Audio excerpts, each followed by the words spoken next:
Magandang umaga po sa bawat isa sa inyo. Welcome back to our 365 Bible verses everyone should know. Maraming salamat po sa katuwang natin ngayong umaga dito sa ating devotion, si Anonymous. Pagpalain ka ng Panginoon, maging ang iyong buong pamilya. Hello po kay Lisbeth, Saldi, Maylen, Oliver, Daisy, Cherry, Lou, Glenda, Louie, Elizabeth, Alvin, Abigail, Cindy, and Lourdes. At sa mga umaattend sa atin sa online discussion, sila Ma'am Cherry Lou, Abigail, no? Si Ma'am Lourdes minsan nag-a-appear. So maraming salamat po sa inyo at napapagpala po tayo. Yung iba sa inyo gustong umattend ng online discussion, 8 PM po yan. Every day from Monday to Saturday. So tuloy po natin yung ating talakayan patungkol po sa God's perfect time. Ito na po yung huli na installment dito sa God's perfect time na series natin. I hope na itong mga nakarang araw lumago tayo sa pagkakaunawa ng timing ng Diyos at nagiging mas lumalalim tayo sa pagtitiwala sa pag-aantay, no, sa perfect timing ng Diyos para sa ating mga kanya-kanyang mga sitwasyon. Now, yung talata po natin ngayong umaga matatagpuan po sa Galatians chapter 4 verse 4. Ito talaga yung pinili kong huling talata na gusto ko na tumanim sa ating mga puso't isipan. Sabi po rito ni Apostol Pablo, "But when the fullness of time had come, God sent forth His Son, born of woman, born under the law." Subalit nang dumating ang ganap na kapanahunan. Yung Diyos pala merong fullness of time. Merong ganap na kapanahunan. Pleroma to chrono. Okay? Fullness. Isinugo ng Diyos ang kanyang anak na ipinanganak ng isang babae at ipinanganak sa ilalim ng kautusan. Na yung unang katuruan po natin ngayong umaga, God's timing is based on His wisdom. Yung timing ng Diyos, base yan sa kanyang karunungan. At sa totoo lang, hindi tayo marunong. Yung Diyos yung marunong. Kaya hindi natin pwedeng madaliin yung Diyos, sabihin ng Diyos, ito yung timeline ko, Lord, kumilos kayo within my timeline. Dapat this month, tapos na yan, Lord, parang empleyado natin si Lord, no? Hindi pwedeng ganon. Because God's timing is based on His wisdom, sa katalinuhan niya, sa kalaman niya, and God knows everything. Alam niya yung exact time. Now, yung timing ng Lord, isa simpleng observation ko lang, no? Tsaka observation ng mga nag-aaral ng Biblia at ng history. Makikita nyo talaga na perfect talaga yung timing ng Diyos.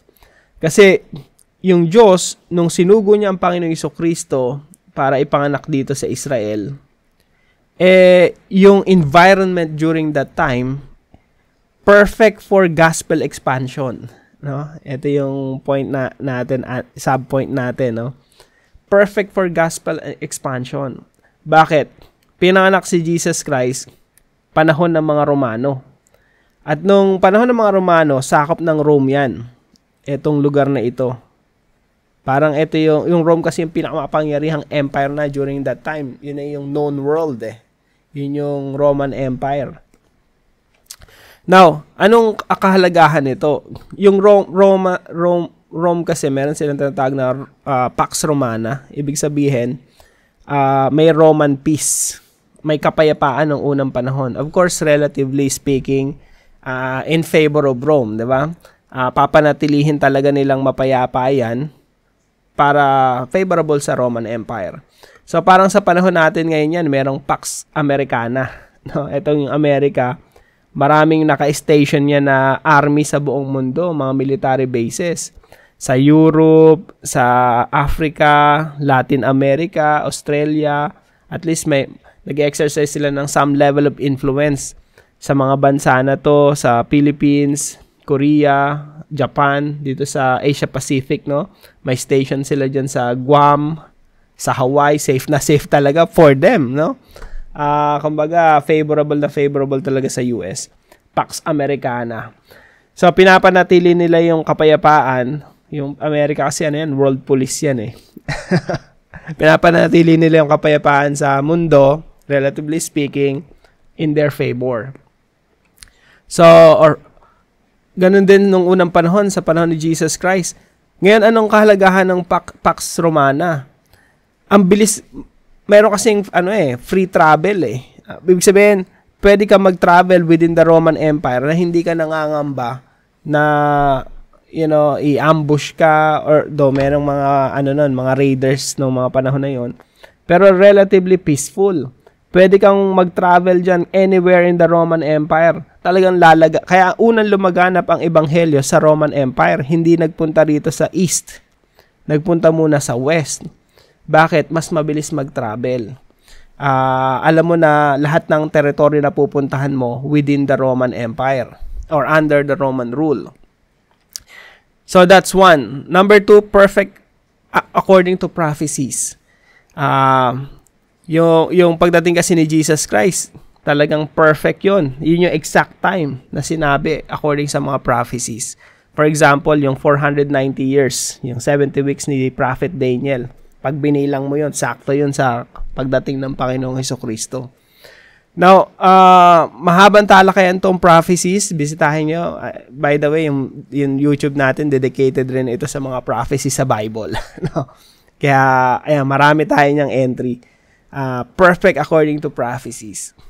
Number 2 po, God's timing is based on His promise. Kaya kung titingnan nyo po rito, sabi rito, but when the fullness of time had come, yung hinog na yung panahon, God sent forth His Son, born of woman. Bakit sinabing born of woman? Talaga namang babae, sila naman talaga yung nanganganak. Well, born of woman kasi si Jesus Christ po, promised na ipapanganak yan kay Eva pa lang, panahon pa lang ni Eva. Kaya yung seed of the woman, kailangan talagang lumabas, lumitaw. At si Jesus Christ po yun. Yan po ay nakapangako na kay Eva pa lang. Bakit? Ano po ang kahalagaan nitong born of woman, pinanganak ng isang babae bilang katuparan ng propesiya kay Eva? Ibig sabihin po kasi nito, nung Genesis chapter 3, nung ipinangako na ipapanganak si Jesus Christ, sabi ron, dudurugin yung ulo ni Satanas.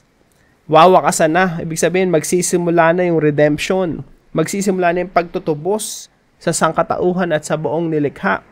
Dudurugin ang ulo ni Satanas at mawawalan ng authority si Satan over the nations. Ganyan po kahalaga yon. So God's timing is based on His promise and many more promises in the Old Testament. And number 3 po, God's timing is based on His love. Kaya napakahalaga nung sinabi rito, born under the law. Bakit si Hesukristo pinanganak sa ilalim ng kautusan? Dahil po, ito po yung kadahilanan, sabi po sa mga talatang ito, tayo mga nahulog sa pagkakasala, tayo pong lahat, tayo po ay nasa ilalim ng kautusan. At tayo po lahat ay lumabag sa kautusan ng Diyos. At walang tao na karapat-dapat sa harapan ng Diyos.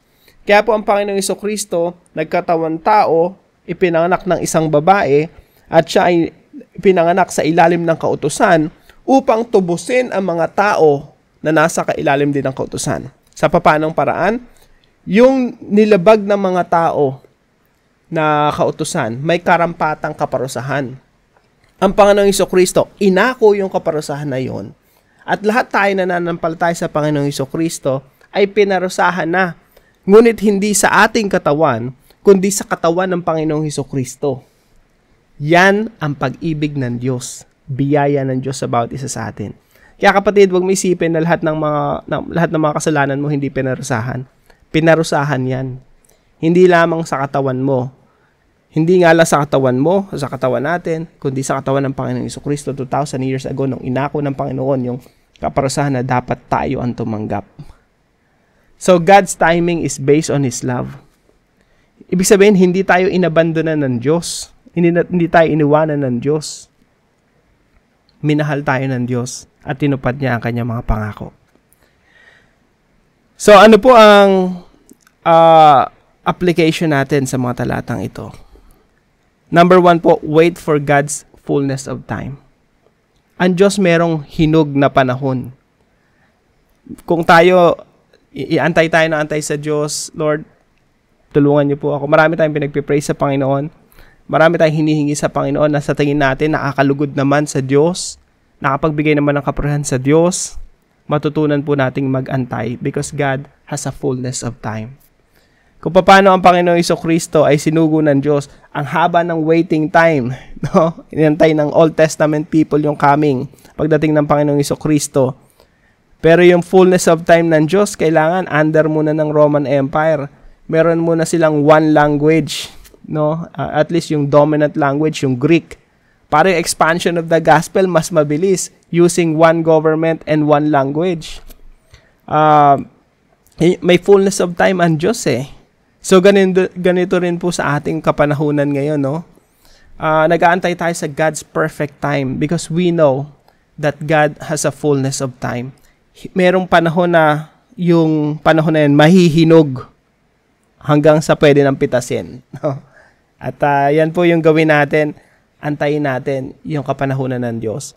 Huwag nating pitasin yung isang bagay na premature. Hindi pa panahon, pinitas mo na. Ano po yan? Ano pong mangyayari dyan? Kakain ka ng isang bagay na mapakla. Hindi matamis. Pag pinatas mo ng wala sa oras, pangit ang mararanasan mo. So let's wait for God's fullness of time. Number 2 po, let's put our trust in God who is faithful. Ang Diyos po, tapat siya, hindi lamang sa atin. Tandaan po natin to, no? Ang Diyos, hindi siya tapat, hindi lang siya tapat sa atin, hindi lang siya tapat sa ating mga mananampalataya. Tapat siya sa kanyang sarili. Na kapag meron siyang sinabi, siya yung merong word of honor. Pag may sinabi siya, tutuparin niya kung ano yung sinabi niya. Put our trust in God who is faithful to His promises, who is faithful to Himself. Kaya po ang Diyos talaga reliable, mapapagkatiwalaan. Pwede mo talagang ibuhos yung buhay mo sa Kanya and we know that God is faithful. Tapat siya kung ano ipinangako niya, gagawin niya. Kung ano sinabi niya, tutuparin niya. Kasi po, tapat ang Diyos sa Kanyang sarili. Hindi niya i-violate. Hindi niya ilalagay yung Kanyang pangalan sa kahihiyan. Hindi kagaya ng tao, no? Pag may sinabi, minsan wala. Babayaran kita bukas. Bukas wala na, no? Hindi mo na makita, hindi mo na mahagilap. Pero yung Diyos, pag sinabi ng Diyos na, I will be with you, I will come to your rescue, tutulungan kita, sigurado nandyan yung Diyos para sa iyo. And number 3 po, be secure in God's love. Minsan nag-aantay tayo na, Lord, please come to my rescue. Lord, kailangan po kita. Ito yung mga prayer request ko, Lord, tulungan niyo po ako. Now, hindi tayo magiging secure doon sa sagot ng Diyos sa pangapanalangin natin eh. Dapat maging secure tayo unang-una sa pag-ibig ng Diyos. Mahal ka ng Diyos at hindi ka niya iiwanan. Hindi ka niya tatalikuran. Naalala ko yung lola ko. Ito yung pinakayaw na ayaw ko, lola ko. Dadala ko sa palengke. Ako taga Bitbit, may dala-dala kaming pandan. Tsaka yung mga kamyas, dadali namin sa palengke. Ibabagsak namin doon. Tapos ako taga Bitbit nun. Tapos sasabihin niya, dito ka muna, mamamalengke muna ako. Yung lola ko, alam mo niyo sa bata, 15 minutes ka lang mag-antay, it seems forever. So mag-antay ako ng 30 minutes, 45 minutes, andun lang ako sa isang sulok ng palengke, inaantay ko yung lola ko. No? Pero, alam ko, babalikan ako ng lola ko. I am secure in her love. Babalikan. Kahit mag-antay akong 45 minutes, nandun ako, confident. Babalikan yung lola ko sa akin. Now, ganun din po yung Diyos, no? It may take a while, but be secure in God's love. Babalikan ka ng Diyos. Kasi yung Diyos, hindi kanya tatalikuran. Hindi kanya pababayaan. God will be with you. God will come to your rescue. Kaya wag po tayong magsawang manalangin. Wag po tayong magsawang magtiwala sa Diyos. Kasi yung Diyos po natin, bukod sa He is faithful to Himself, faithful to His Word, He loves us. God loves us. And nawa maging secure tayo sa pag-ibig ng Diyos. Babalikan ka ng Diyos in His perfect time. So, ilan lang po ito sa mga application natin. No? Let's wait for God's fullness of time. Huwag po tayong magsawa. Mas masarap dumating yung isang bagay na inantay mo talaga. The fullness of time.